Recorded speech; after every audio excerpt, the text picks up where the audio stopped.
한국은행이 기준금리 인하에 나서면서 기준금리 인하 효과가 언제쯤 우리 경제 또 생활에 영향을 미칠지 기대가 커지고 있습니다. 경제부 유주환 기자 나왔습니다.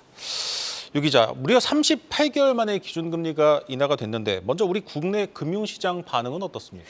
네, 말씀하신 대로 중앙은행이 정책금리인 기준금리를 3.5%에서 3.25%로 인하를 한 이후에도 좀 채권시장과 외환시장의 반응은 이렇게 크게 보여지진 않았습니다. 네.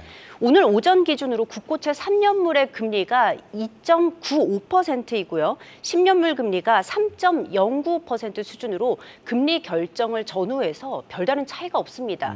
또한 현재 수준의 국채 수익률을 본다면은 10월의 기준금리 인하분에 더해서 한두 번의 추가 금리 인하를 예상하고 있는 것으로 보입니다.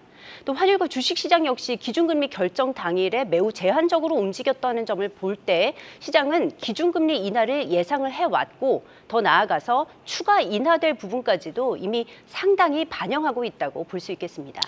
네, 아마도 사람들의 가장 큰 관심은 내 대출 금리가 언제 얼마나 떨어질까 이걸 겁니다.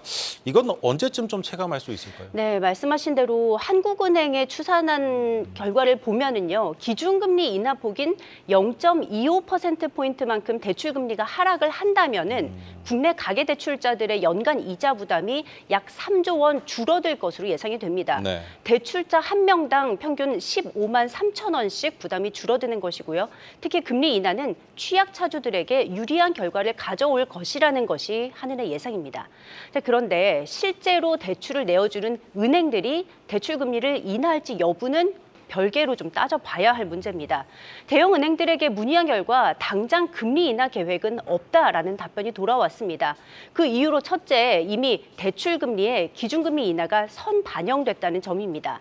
자, 오히려 기준금리를 인하한 이후에 시장금리가 상승하면서 대출금리를 올리는 케이스도 벌써부터 나왔는데요. KB국민은행과 SC제일은행이 대출 준거금리로 쓰는 은행채 금리 상승에 따라서 오늘부터 주담대 일부 상품의 금리를 최대 0.25%포인트까지 올리기로 했습니다.